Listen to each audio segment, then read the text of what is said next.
প্রিয় শিক্ষার্থী বন্ধুরা, কেমন আছো তোমরা? নিশ্চয়ই ভালো আছো, তাই না? আজকে আমরা তৃতীয় শ্রেণীর বিজ্ঞান থেকে বায়ু অধ্যায় পাঠ নেব। তো গত পাঠে তোমরা কিন্তু জেনেছো বায়ু সম্পর্কে কিছু। বায়ু মানে কি? বায়ু মানে বাতাস, তাই না বন্ধুরা? বাতাস কি আমরা চোখে দেখতে পারি? না, দেখতে পারি না, কিন্তু অনুভব করতে পারি, তাই না? যেমন মনে করো, যখন খুব ঝড় হয়, গাছপালা ডালপালা সব নড়াচড়া করে, তখন আমরা বুঝতে পারি বাতাস আছে। আবার যখন ধরো তোমার খুব গরম লাগছে, ফ্যান দিয়েছো, পাখা দিয়ে বাতাস করছো, তখন আমরা বায়ু অনুভব করতে পারি। তাছাড়া তোমরা কিন্তু গত পাঠে আমি দেখেছি তোমরা কিন্তু কি করেছো, একটা পলিথিনের ব্যাগে বায়ু ভর্তি করে সুতো দিয়ে মুখ বেঁধে চাপ দিয়ে ছোড়াছুড়ি করে কিন্তু দেখেছো। এর থেকে তোমরা কি বুঝতে পেরেছো? যে বায়ু তোমাদের উপলব্ধি করতে পেরেছো যে বাতাস আছে, বায়ু আছে। তাহলে নিশ্চয়ই তোমাদের মনে এখন প্রশ্ন আসছে, এই বায়ু কি কি উপাদান দিয়ে তৈরি, তাই না? এই প্রশ্ন তোমাদের মনে আসছে না বন্ধুরা? ঠিক আসছে। বায়ু অনেক রকম গ্যাস দিয়ে তৈরি, হ্যাঁ, এবং সেই গ্যাসগুলো এক একটা কাজে ব্যবহৃত হয়। আজকে আমি তোমাদেরকে একটা পরীক্ষা করে দেখাবো। তোমরা কিন্তু খুব মনোযোগ দিয়ে পরীক্ষাটি দেখবে, কারণ এই পরীক্ষাটার শেষে কিন্তু আমি তোমাদের এখান থেকে ছোট ছোট অনেক প্রশ্ন জিজ্ঞেস করব। তাহলে চলো আমরা পরীক্ষাটি দেখে আসি। খুব মনোযোগ দিয়ে দেখবে, কারণ পরীক্ষাটি শেষে আমি কিন্তু তোমাদের সাথে আলোচনা করে জেনে নিব যেখানে আমরা কি কি দেখতে পেয়েছি। ঠিক আছে বন্ধুরা, চলো আমরা পরীক্ষাটি দেখে আসি। এই পরীক্ষাটি করার জন্য আমাদের লাগবে দুটো জার। জার দুটো স্বচ্ছ কাচের হতে হবে, যাতে ভালো করে পরীক্ষাটি পর্যবেক্ষণ করা যায়। আমাদের আর লাগবে একটা ম্যাচ বাক্স, মোমবাতি, আর লাগবে আগরবাতি। তাহলে চলো পরীক্ষাটি করে দেখি। এটা কজার আর এটি খজার। এখন আমরা জার দুটোর ঢাকনা খুলে জার দুটোর মধ্যে দুটো মোমবাতি রাখবো। এখন সাবধানতার সাথে মোম দুটি জ্বালিয়ে দেব। দেখো, দুটো জারের মোমবাতি খুব সুন্দর করে জ্বলছে। এখন আমরা কজারের ঢাকনা বন্ধ করে দেব। দেখো তো এবার কি হচ্ছে। দেখো, কজারের মোমবাতিটি কি হচ্ছে, দেখো আস্তে আস্তে নিভে গেল। এবার দুটো জ্বলন্ত আগরবাতি জার দুটোর মুখের কাছাকাছি ধরি। এবার খুব ভালো করে লক্ষ্য করো তো কি হচ্ছে। দেখতে পাচ্ছ কি? দেখো, কজারের আগরবাতির ধোঁয়া সোজা উপরে উঠে যাচ্ছে, আর খজারের মোমবাতিটি এখনো খুব সুন্দর করে জ্বলছে, আর আগরবাতির ধোঁয়া খজারের ভেতরেও প্রবেশ করছে।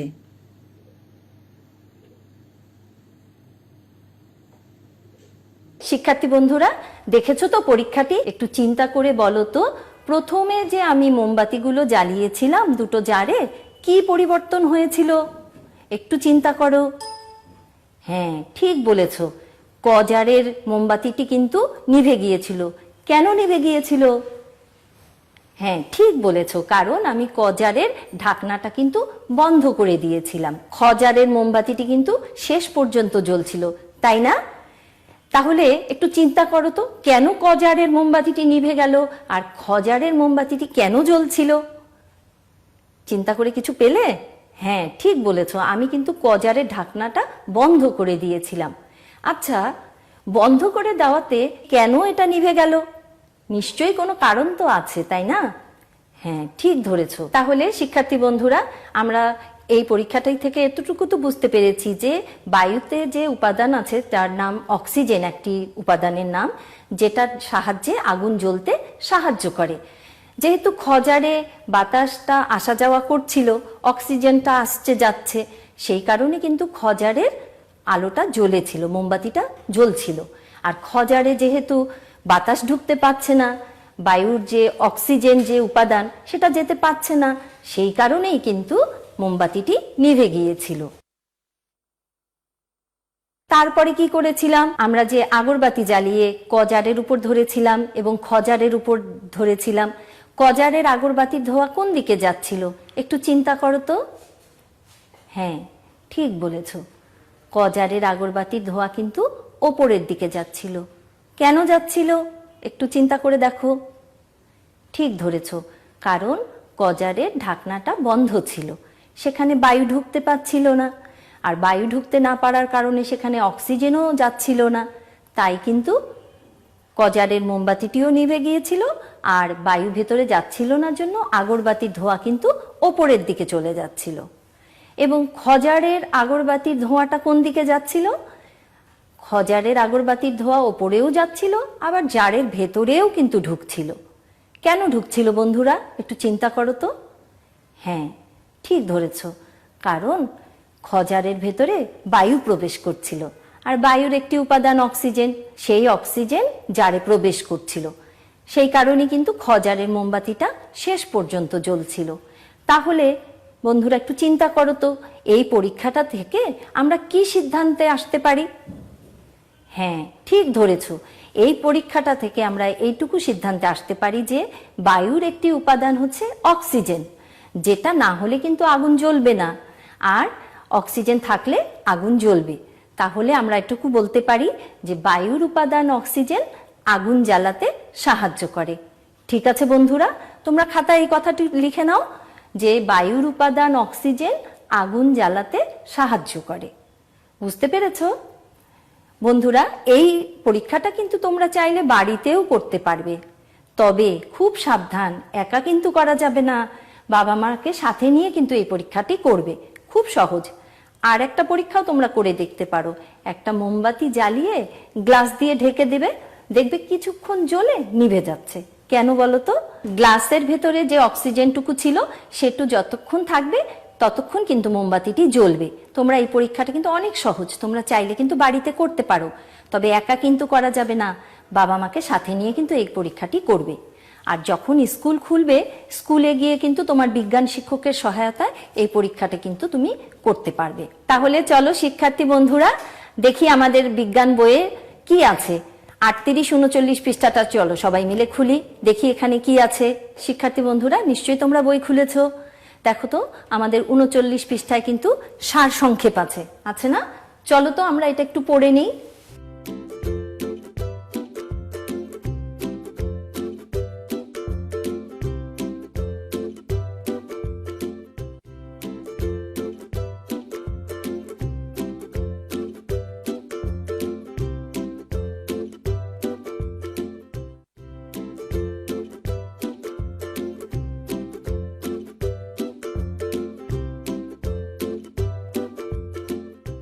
নিশ্চয়ই পড়েছো বন্ধুরা।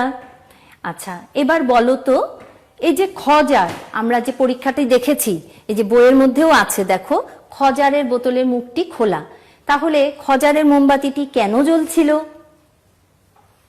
হ্যাঁ, ঠিক বলেছো, কারণ খজারের ভেতরে বায়ু ছিল, আর বায়ুতে বায়ুর একটি উপাদান অক্সিজেন আছে, যেটি আগুন জ্বলতে সাহায্য করে।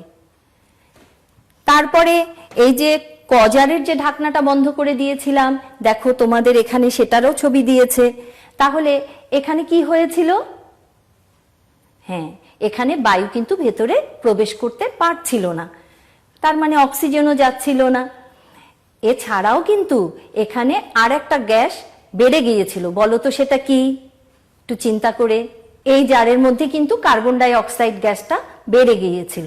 দেখো এই যেখানে বলেছে যে বাতাসে তখন আর একটি গ্যাসের পরিমাণ বেড়ে যায়, সেটি কি না?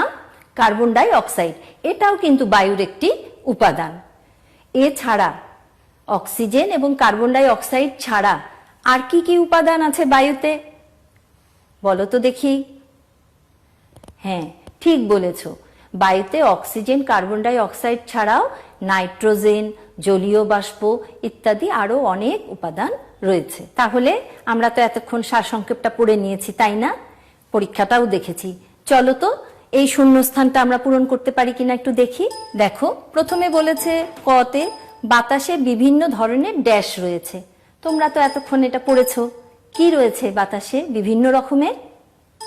হ্যাঁ, ঠিক বলেছো, গ্যাস রয়েছে। তোমরা কিন্তু চাইলে এটা তোমাদের খাতায় লিখে নিতে পারো। তাহলে এখানে কি লেখা যাবে? গ্যাস। বাতাসে বিভিন্ন ধরনের গ্যাস রয়েছে। এবার খ দেখো, বায়ুতে থাকা ড্যাশ গ্যাস আগুন জ্বালাতে সাহায্য করে। আমরা কিন্তু জেনেছি বায়ুতে কিন্তু অনেক রকম উপাদান আছে, তাই না বন্ধুরা? কি কি? একটা জেনেছি অক্সিজেন, একটা কার্বন ডাই অক্সাইড, নাইট্রোজেন, জলীয় বাষ্প। এছাড়াও কিন্তু আরো অনেক উপাদান আছে। কিন্তু আগুন জ্বালাতে সাহায্য করেছিল কোনটি? মনে করো তো একটু। হ্যাঁ, ঠিক বলেছ, অক্সিজেন। তাহলে এখানে কি হবে? অক্সিজেন। অক্সিজেন বানানটা কিন্তু ঠিক করে লিখবে। বায়ুতে থাকা অক্সিজেন গ্যাস আগুন জ্বলতে সাহায্য করে। এবার গ নাম্বারটার দিকে দেখো, ড্যাশ কোনো কিছু জ্বলতে সহায়তা করে না। তার মানে কি? আগুন জ্বলতে সাহায্য করছে না, কি করছে? আগুনকে নিভিয়ে দিচ্ছে। এটা কোন উপাদান মনে করো তো দেখি একটু। হ্যাঁ, ঠিক বলেছ, কার্বন ডাই অক্সাইড।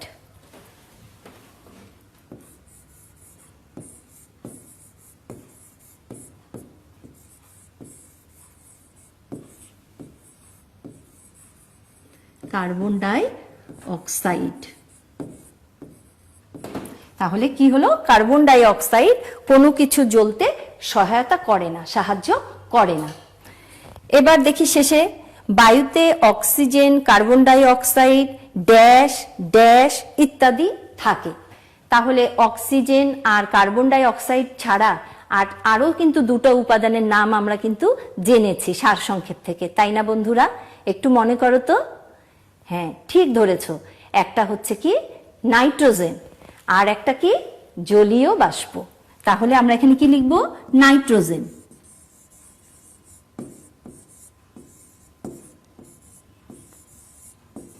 আর একটা কি? জলীয় বাষ্প। তাহলে আমরা লিখে ফেলি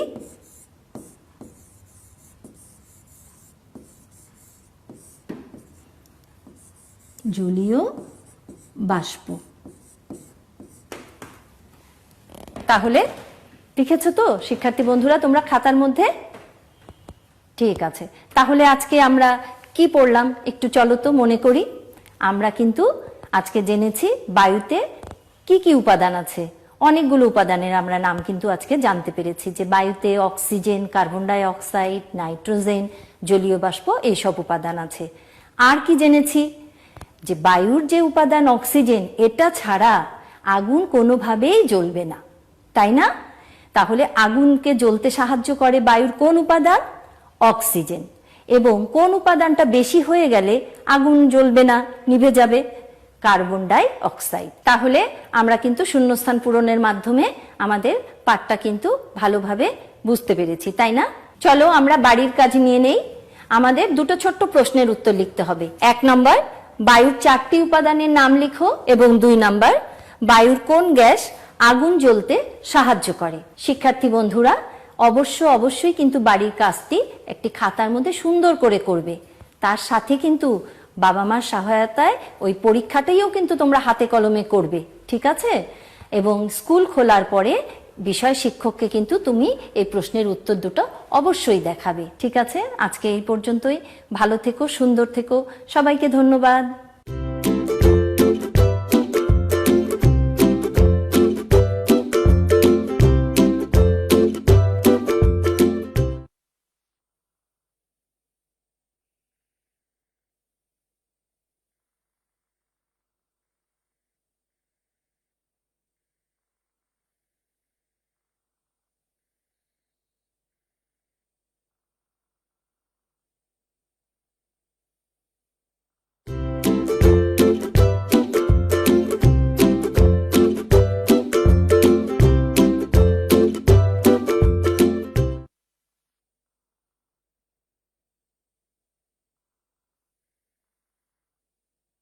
Hello students, how are you?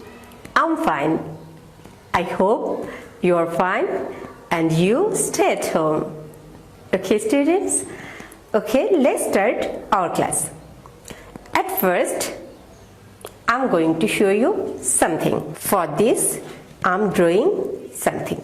Please look at this. What do I draw? I draw a chair.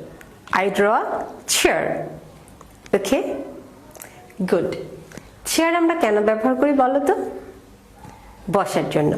For sit. Okay. তাহলে আমি একটি চেয়ারে বসে আছি। এটাকে আমরা ইংরেজিতে কি বলবো? I sit on a chair. তাই না? I sit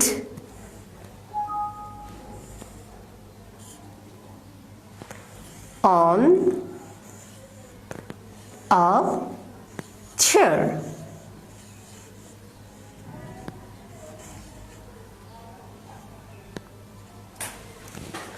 I sit on a chair. এখন এইটাকে আমরা কোয়েশ্চেন করব কি ব্যবহার করে with WH words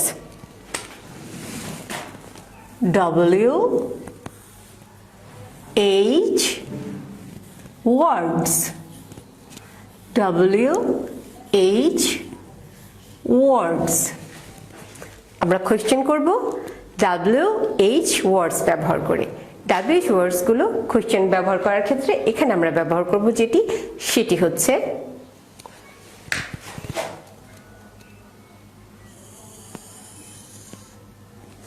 এর পরিবর্তে আমরা ব্যবহার করব where মনে রাখতে হবে এটাকে where বলা যাবে না the sound is where okay তাহলে এখন আমরা এই where ব্যবহার করে কোয়েশ্চেন করব সেই কোয়েশ্চেন করার ক্ষেত্রে আমরা কি করব বলো তো আমরা করব where তারপর ব্যবহার করতে হবে একটা ওয়ার্ড সেটি হচ্ছে do কোন ওয়ার্ডটি ব্যবহার করব আমরা do where do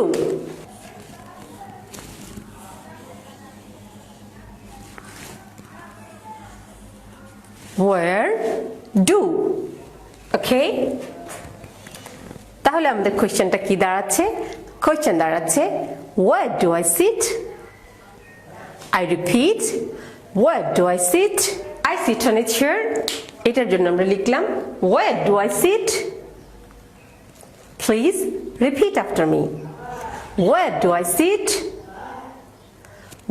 I sit very good এবার আমাদেরকে আরেকটু লক্ষ্য করতে হবে এখন যদি এখানে অনেকগুলো চেয়ার থাকতো আমরা অনেকে মিলে বসতাম যেমন তোমরা কি করো ক্লাসে আমরা অনেকে বসি না বেঞ্চগুলোতে এখন চেয়ারের বদলে আমরা যাচ্ছি বেঞ্চে তুমি আমার কাছে বলছো এইভাবে মনে করে নাও যে আমরা বেঞ্চে বসে আছি তাহলে কি বলবে তুমি বলবে we sit on the bench তাই না তুমি বলবে we sit on the bench ওকে তাহলে আমি সেন্টেন্সটি লিখছি we sit on the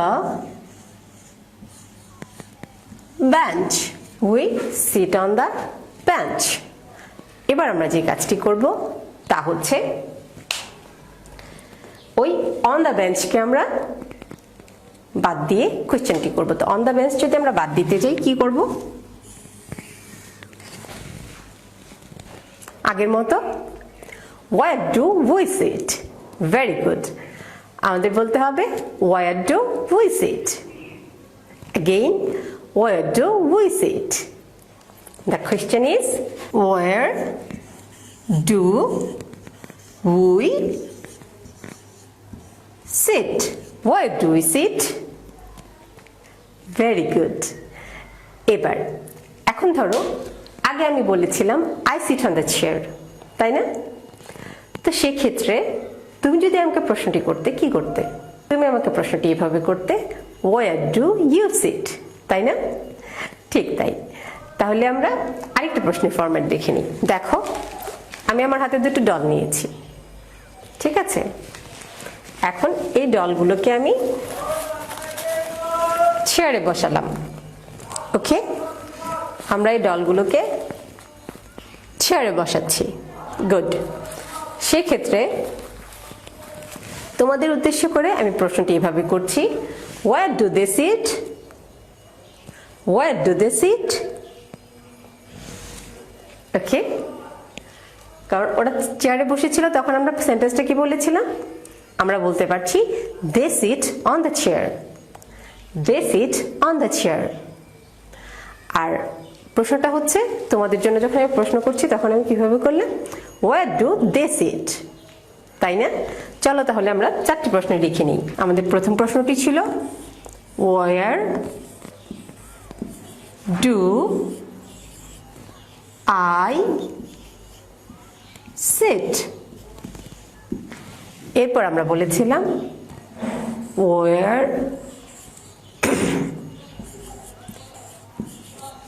do we seat. এরপর আমরা বলেছি ওয়ার ডু ইউ সিট, এবং শেষে বলেছিলাম ওয়ার ডু দে সিট। তার মানে আমরা কি বুঝতে পারলাম বলো তো? আমরা বুঝতে পারলাম আমরা যখন প্রোনাউন আই, উই, দে এবং ইউ ব্যবহার করব, তার প্রথমে আমাদেরকে ব্যবহার করতে হবে ডু।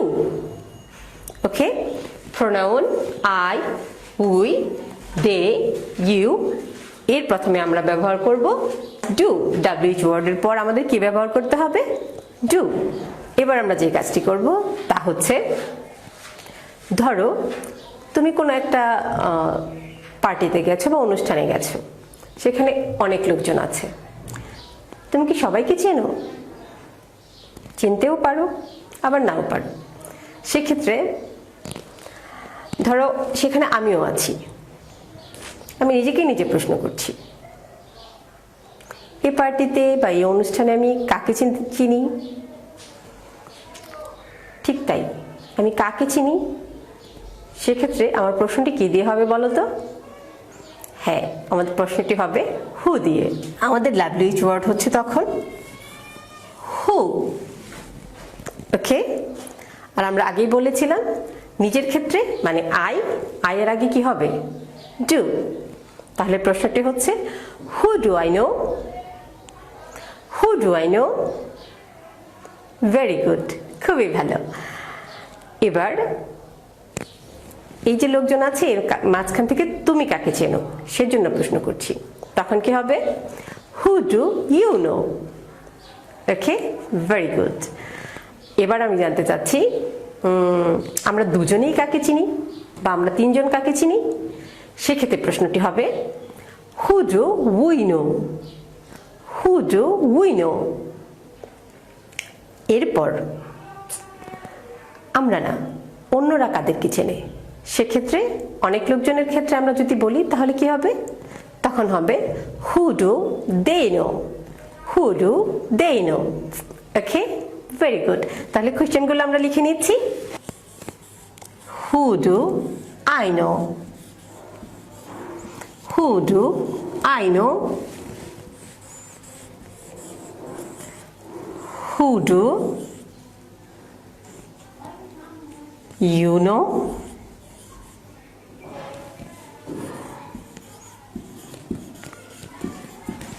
এরপর হচ্ছে who do we no?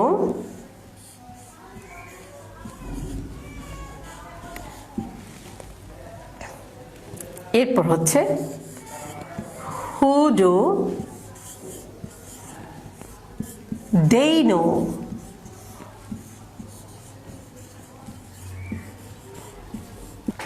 do they know? Very good, খুবই ভালো হলো। এবার চলো অন্য কিছু করি। আমার হাতে একটি বক্স দেখতে পাচ্ছ, তাই না? এটি একটি বক্স। এবার বক্সটি কিভাবে খুলতে হয় আমি একটু চিন্তা করছি। কিভাবে খুলবো বক্সটি? কিভাবে? সেক্ষেত্রে কিভাবের জন্য আমাদের WH ওয়ার্ড কোনটা হবে বলো তো? কিভাবের জন্য আমাদের WH ওয়ার্ড হবে হাউ। আর খোলার জন্য ওপেন। খোলার জন্য আমরা যে ওয়ার্ডটি ব্যবহার করি সেটি হচ্ছে ওপেন। খোলার জন্য আমাদের WH ওয়ার্ড হচ্ছে হাউ, হাউ ডু। এখন আমি কিভাবে এটা খুলবো? তাহলে প্রশ্ন হচ্ছে how do I open this? How do I open this? How do I open this? How do I open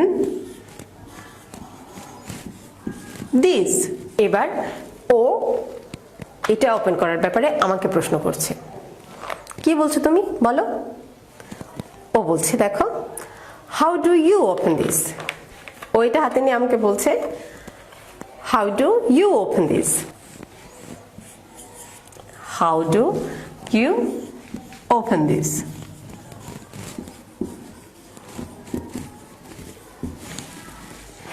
এবার আমরা দুজনেই চিন্তিত, তার মানে এবার দেখো আমরা দুজনে মিলে একসাথে বলছি how do we open this?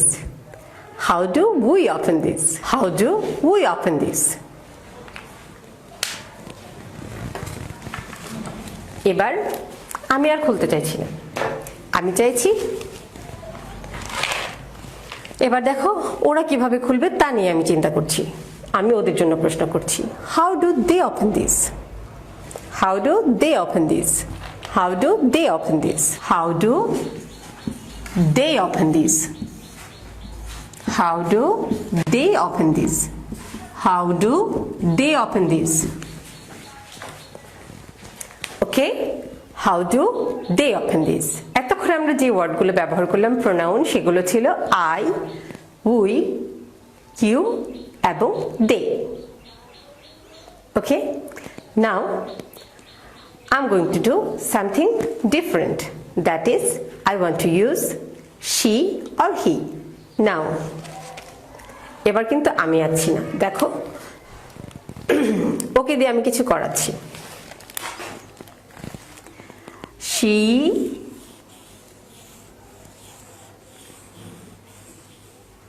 draws a flower. Okay, she draws a flower. এবার বলো ও কি আঁকলো, এর জন্য আমি কি প্রশ্ন করব? ও কি এঁকেছিল, এর জন্য আমি কি প্রশ্ন করব? আমি প্রশ্ন করব হোয়াট। আমরা আগে ব্যবহার করেছিলাম ডু, কিন্তু এবার ব্যবহার করব আমরা does.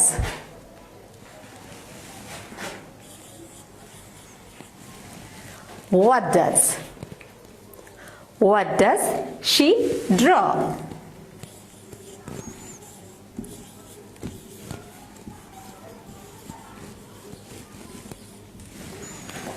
What does she draw? Very good. What does she draw? আচ্ছা বলো তো, ও যদি মেয়ে না হয়ে ছেলে হতো, ইফ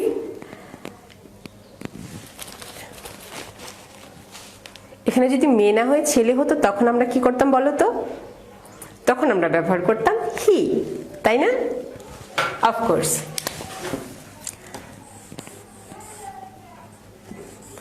তখন আমরা লিখতাম what does he draw? What does he draw? ঠিক আছে, তার মানে আমরা বুঝতে পারলাম আমরা যখন I, we, you and they ব্যবহার করেছি তখন আমরা WH ওয়ার্ডের পর ব্যবহার করেছি do, আর এবার যখন আমরা ব্যবহার করছি he অথবা she তখন আমরা ব্যবহার করছি WH ওয়ার্ডের পর does। ও বলল I get up at 7 a.m. কি বলল? I get up at 7 a.m. ও কখন ঘুম থেকে ওঠে এই প্রশ্নটা আমি ওকে করছি। সেক্ষেত্রে আমি কিভাবে প্রশ্নটা করছি? When does she get up? When does she get up? দেখো ও বলেছিল I get up at 7 a.m. আর আমি ওকে প্রশ্ন করছি ওর ব্যাপারে। When does she get up? When does she get up? বুঝতে পারলে? Good. তাহলে এবার আমরা লিখছি when does she get up? আর যদি ও মেয়ে না হয়ে ছেলে হতো সেক্ষেত্রে আমরা কি করতাম? আমরা ব্যবহার করতাম he। ঠিক আছে? When does he get up? Okay students, আমরা এখন সবাই করোনাকালীন সময়ে বাড়িতে আছি, তাই না? বলো তো, তোমার বাবা কি বাড়িতে আছেন? হ্যাঁ, তোমার বাবাও বাড়িতে আছেন। কেন? কারণ আমরা করোনাকালীন সময়ে সংক্রমণ এড়াতে বাড়িতে অবস্থান করছি। তোমার মাও নিশ্চয়ই বাড়িতে আছেন, তাই না? ঠিক তাই। তার মানে তোমার বাবা কেন বাড়িতে আছেন, তোমার মা কেন বাড়িতে আছেন, এই প্রশ্নগুলোকে যদি আমরা হি এবং শি ব্যবহার করে করি কিভাবে করব? আমরা করব why does he at home? WH word আমরা কি লিখলাম এখানে? এটাকে আমরা why বলবো না, এটা হচ্ছে why। তিনি কেন বাড়িতে আছেন? why does he at home? ঠিক এমনি ভাবে তোমার মায়ের জন্য যদি প্রশ্নটি করি কি বলবো? তিনি কেন বাড়িতে আছেন? ব্যবহার করতে হবে she। why does she at home? very good। আচ্ছা, এবার বলো তো, এখন কেন বৃষ্টি হচ্ছে? এই সিজনে কেন বৃষ্টি হয়? কারণ হচ্ছে বৈশাখ মাসে কালবৈশাখী হয়, তাই না? কালবৈশাখীর সাথে সাথে বৃষ্টি হয়। তাহলে বাইরে বৃষ্টি হচ্ছে, কেন হচ্ছে? সেক্ষেত্রে আমরা ব্যবহার করব it। it এবং কোশ্চেনটি হবে why does it rain? I repeat, why does it rain? Why does it rain? Okay students, please look at your book. What are your friends' name? Number 1, what are your friends' name? Then second question, where blank they live? blank আমরা কি লিখব তাহলে? যেহেতু দে দেওয়া আছে আমাদেরকে সামনে দিতে হবে to। where do they live? where do they live? good। what is your father's name? Number 2, what is your father's name? এরপর দেওয়া আছে what blank he do। কি হবে তাহলে? he দেওয়া আছে, আমাদের মনে রাখতে হবে he she it এর বেলায় আমরা WH ওয়ার্ডের পর ব্যবহার করব does। what does he do? what does he do? very good। Number 3, when dash we leave school today? when dash we leave school today? we, সুতরাং সামনে দিতে হবে do। when do we leave school today? when do we leave school today? very good। Number 4, who blank you sit next to in school? who dash you sit you, তার মানে আমাদের ড্যাশে দিতে হবে to। very good। তার মানে আমরা কিভাবে বলবো? who do you sit next to in school? who do you sit next to in school? who do you sit next to in school? Number 5, what is your mother's name? what is your mother's name? what dash a blank she do? what does she do? very good। how dash the biscuits taste. একটু খেয়াল করতে হবে, আমরা শুধু বলেছিলাম he she it, তখন আমরা ডাস ব্যবহার করব। এখানে আছে বিস্কিটস, তার মানে নট বিস্কিট, একটা বিস্কিট না, বিস্কিটস, যে কারণে আমরা এখানে ব্যবহার করব do. How do the biscuits taste? We are in English class now, number 7. We are in English class now. When dash it finish? It. তার মানে কি ব্যবহার করব? Does. Good. When does it finish? When does it finish? Number 8. When dash you get up in the morning? When dash you get up in the morning? You. তাহলে কি বলতে হবে? Do. When do you get up in the morning? When do you get up in the morning? Very good. Number 9. What dash you do on the weekend? What dash you do on the weekend? কি বলবো? What do you do on the weekend? What do you do on the weekend? Number 10. How dash you come to school? How dash you come to school? কি হবে? How do you come to school? How do you come to school? Very good. খুবই ভালো হয়েছে। তাহলে এই কোশ্চেনগুলো আমরা homework হিসেবে ব্যবহার করব। আমরা খাতায় এই সবগুলো কোশ্চেন লিখব এবং স্কুল খোলার পর সেগুলো আমাদের টিচারকে দেখাতে হবে। ঠিক আছে? Please stay at home, be safe and goodbye. Thank you.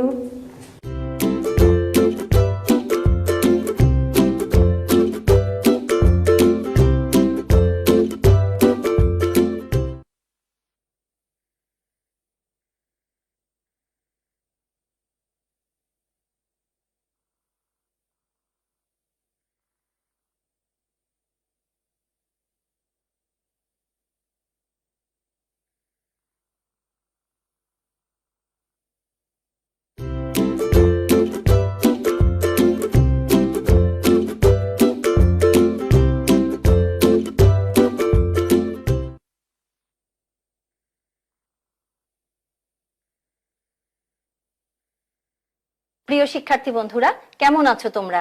নিশ্চয়ই ভালো আছো, তাই না? আজকে আমরা গণিত বিষয়ে ষষ্ঠ অধ্যায়ে বিপরীত ভগ্নাংশ বিষয়ে আলোচনা করব। তাহলে চলো তো বন্ধুরা, আমরা দুটি ভগ্নাংশ লিখি। লক্ষ্য করো, আমি লিখছি প্রথমে 3/2। আরেকটি ভগ্নাংশ লিখছি 7/5। একটু চিন্তা করো, এই দুটি ভগ্নাংশকে কোন ভগ্নাংশ দিয়ে গুণ করলে গুণফল 1 হবে? একটু চিন্তা করো। তাহলে তোমরা কিন্তু আগের পাঠে এরকম কিন্তু একটি অঙ্ক করেছিলে, তোমাদের কি মনে পড়ে? আচ্ছা, আমি তোমাদের একটু সাহায্য করছি। দেখো তো, 3 নম্বর অনুশীলনীর 15 নম্বর অঙ্কটি কিন্তু তোমরা করেছিলে। দেখো, সেখানে করেছিলে এরকম 13/7 গুণ 13/7। একটি ভগ্নাংশকে একটি ভগ্নাংশ দিয়ে গুণ, মনে পড়ে তোমাদের? হ্যাঁ, ঠিক ধরেছো। এই দেখো, 13-কে 13 দিয়ে ভাগ করলে 1, এবং এই 13-কেও যদি আমরা 13 দিয়ে ভাগ দিই 1। আবার এই যে 7, দেখো এখানে 7-কে 7 দিয়ে ভাগ দিলে 1, এই 7-কে 7 দিয়ে ভাগ দিলে 1। দেখো তাহলে কি হলো? ওপরে 1 গুণ 1, তাহলে আমাদের ওপরে 1, আর নিচে 1 গুণ 1 1। তাহলে আমাদের এটার উত্তর কত হলো? 1। শিক্ষার্থী বন্ধুরা, লক্ষ্য করো যে 13/7কে আমরা কত দিয়ে গুণ করেছি? 13/7। এখানে লব হচ্ছে 7, এই ভগ্নাংশটাতে হর হচ্ছে 7। এই ভগ্নাংশতে 13 হচ্ছে আমাদের হর, এবং এই ভগ্নাংশটিতে 13 হচ্ছে আমাদের লব। তাহলে কি হচ্ছে? দেখো, এখানে যেটা লব সেটা এখানে হয়ে যাচ্ছে হর, আবার এখানে যেটা হর এখানে হয়ে যাচ্ছে সেটা লব, এবং সেটার ফলাফল আমাদের কত এসেছে? গুণফল কত এসেছে? 1। এখানে আমরা ভগ্নাংশ 13/7কে গুণ করেছি 13/7 দিয়ে, তাহলে এটাকে আমরা এর ঠিক বিপরীত বলতে পারছি, তাই না? তাহলে 13/7-এর বিপরীতটা কি হচ্ছে? 13/7। তাহলে আমরা এই যে 3/2, একে কোন ভগ্নাংশ দিয়ে গুণ করলে 1 হবে? হ্যাঁ, ঠিক ধরেছো। আমরা হর এবং লবকে যদি জায়গা পরিবর্তন করে দিই, দিয়ে যদি এমন লিখি, এখানে লব আছে 2, আমরা এখানে হর করলাম 2, এখানে হর আছে 3, এখানে লব করলাম 3। দেখো তো বন্ধুরা, এখন আমরা এটা কাটাকাটি করলে কি হয়? 3 কে 3 দিয়ে ভাগ করলাম। এবার এই দুটো 2 কে 2 দিয়ে ভাগ করছি, এই দুটাকেও 2 দিয়ে কাটলাম, উত্তর 1। তাহলে দেখো উপরে 1 গুণ 1 1 এবং নিচেও হচ্ছে 1। নিচের 1টা আমরা যদি বাদ দিই তাহলে কি হবে? 1।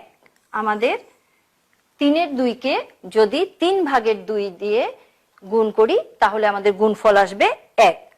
তাহলে এটা এবার তোমরা পারবে না? নিশ্চয়ই পারবে। চলো আমরা এটা করি। লব আছে কত? 5। তাহলে এখানে হর করব কত? 5। আর এখানে হর কত আছে? 7। এখানে তাহলে লব কত করব? 7। ঠিক এইটার বিপরীত, উল্টো। এটার বিপরীত ভগ্নাংশ হচ্ছে 7 ভাগের 5, এর বিপরীত ভগ্নাংশ হচ্ছে 7 ভাগ 5। দেখি আমরা এটাও করি। 7 ভাগের 5 গুণ 7 ভাগ 5। 5 দিয়ে 5 কে ভাগ করলাম, ফল 1। 7 দিয়ে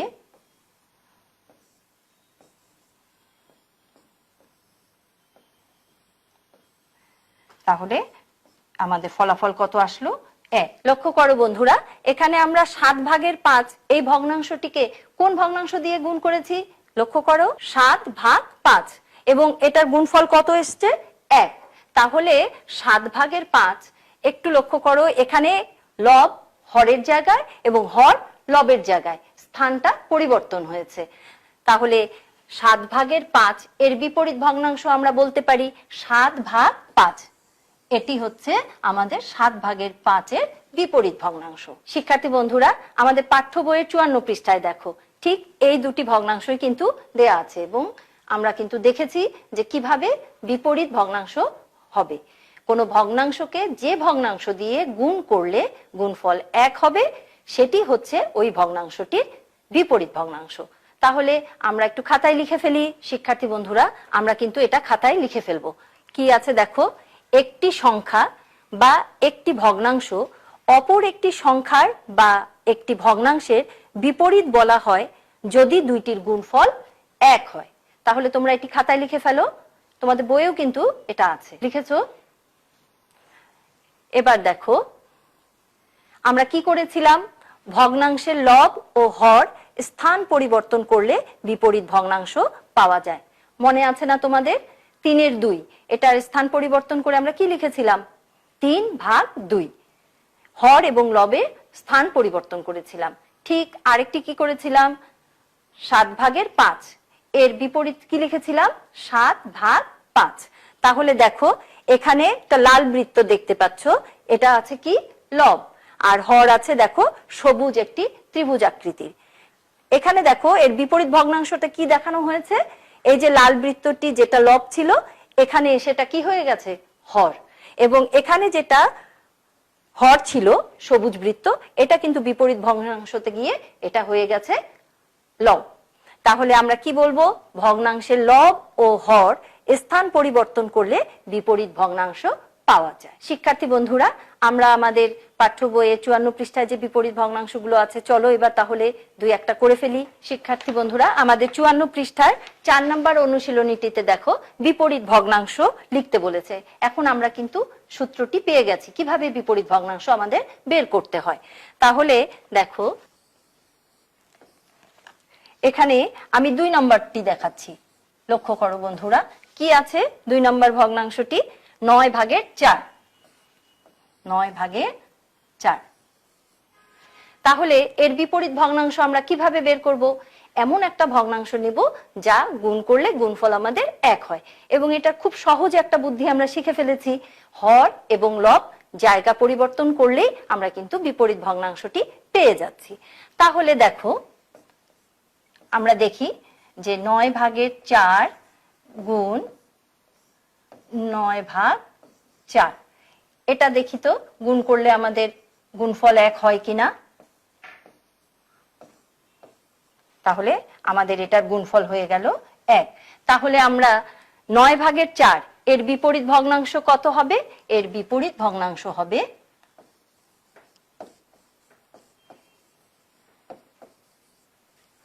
বিপরীত ভগ্নাংশ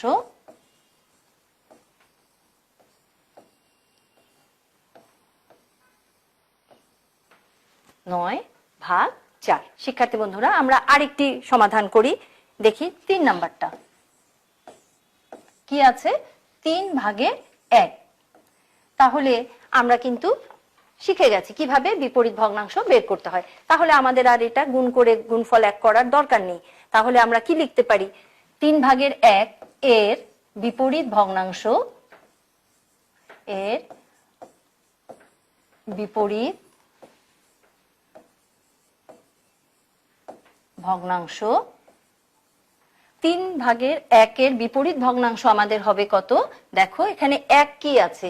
এখানে 1 হচ্ছে লব, তাহলে এখানে হর হবে 1, আর এখানে হর আছে 3, তাহলে এখানে লব কত হবে? 3। ঠিক ধরেছো। এখন দেখো, যদি 3/1 লিখি, এটার আমরা যদি শুধু 3 লিখি, তাহলে আমাদের মানের কিন্তু কোনো পরিবর্তন হয় না। তাহলে আমরা বলতে পারি 3/1 এর বিপরীত ভগ্নাংশ হচ্ছে 3। শিক্ষার্থী বন্ধুরা, 5 নম্বর অনুশীলনীটি লক্ষ্য করো, কি লিখেছে? বিপরীত সংখ্যাগুলো লেখো। একটু লক্ষ্য করো, এখানে কিন্তু সব পূর্ণ সংখ্যা দেওয়া আছে, 3, 8, 5, 11। তাহলে আমরা একটু দেখি, প্রথমে 1 নম্বরটার দিকে লক্ষ্য করো, আছে 3। এর আগে আমরা 4 অনুশীলনীতে যে করলাম 3/1 এর বিপরীত ভগ্নাংশ কত ছিল বন্ধুরা? হ্যাঁ, ঠিক বলেছো, 3 ছিল। তাহলে 3 এর বিপরীত ভগ্নাংশ কত হবে? দেখো তো, আমরা 3 কে কি এভাবে লিখতে পারি? এভাবে লেখা যায় না? যায়। তাহলে এখানে 3 কি? লব, আর 1 হচ্ছে হর। তাহলে এর বিপরীত ভগ্নাংশ কত হবে?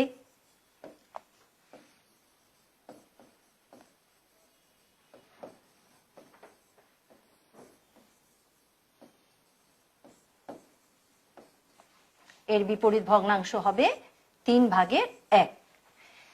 তাহলে আমরা সহজে লিখতে পারি যে 3 এর বিপরীত ভগ্নাংশ হচ্ছে, 3 এর বিপরীত ভগ্নাংশ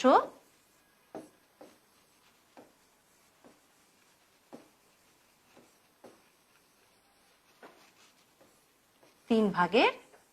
এরপরে দেখো আছে 8, ঠিক একই। তাহলে 8 এর বিপরীত ভগ্নাংশ কত হবে? 8/1। এইভাবে কিন্তু আমরা বাকি সবগুলোই কিন্তু করতে পারবো, তাই না? আজকে আমরা তাহলে কি শিখলাম বন্ধুরা? কোনো ভগ্নাংশকে যে ভগ্নাংশ দিয়ে গুণ করলে গুণফল 1 পাওয়া যায়, সেটি হচ্ছে ওই ভগ্নাংশটির বিপরীত ভগ্নাংশ।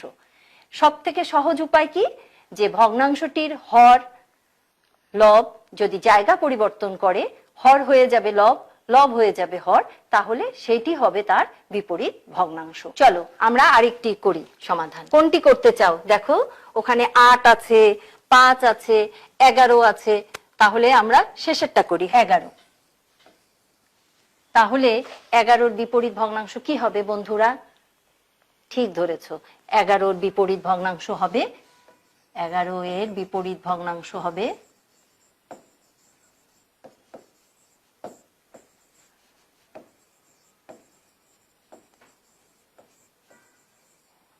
11/1। কারণ 11কে যদি আমরা 11/1 দিয়ে গুণ করি, আমাদের গুণফল কিন্তু 1 চলে আসবে। তাহলে অবশ্যই 11-র বিপরীত ভগ্নাংশ হবে 11/1, তাই না? তাহলে আজকে আমরা কি শিখলাম? আজকে আমরা বিপরীত ভগ্নাংশ কিভাবে বের করতে হয়, বা বিপরীত ভগ্নাংশ কাকে বলে, বা বিপরীত সংখ্যা কাকে বলে আমরা কিন্তু জানতে পারলাম, তাই না? কোনো ভগ্নাংশকে যে ভগ্নাংশ দিয়ে গুণ করলে গুণফল 1 হবে, সেটি হচ্ছে ওই ভগ্নাংশটি বিপরীত ভগ্নাংশ। বা যে সংখ্যা দিয়ে গুণ করলে গুণফল 1 পাওয়া যাবে, সেটি হচ্ছে তার বিপরীত সংখ্যা। তাহলে আমরা ভগ্নাংশ দিয়েও করে দেখেছি এবং পূর্ণ সংখ্যা দিয়েও বিপরীত ভগ্নাংশ বের করতে পেরেছি, তাই না? এবার চলো আমরা একটু বাড়ির কাজ নিয়ে নিই। বাড়ির কাজ 4 নাম্বার অনুশীলনীর থেকে তোমরা করবে 1 নাম্বারটি আর করবে 4 নাম্বারটি, এবং 5 নাম্বার থেকে আমি করে দিয়েছি তোমাদের 1 এবং 4, তোমরা করবে 2 এবং 3। প্রিয় শিক্ষার্থী বন্ধুরা, তোমরা কিন্তু এই বাড়ির কাজগুলো অবশ্যই সুন্দর করে খাতায় করবে এবং সংরক্ষণ করবে। বিদ্যালয় খুললে তোমার গণিত শিক্ষককে অবশ্যই কিন্তু বাড়ির কাজটি দেখাতে ভুলবে না। শিক্ষার্থী বন্ধুরা, তোমরা ভালো থেকো, সুন্দর থেকো, সুস্থ থেকো। সবাইকে অনেক ধন্যবাদ।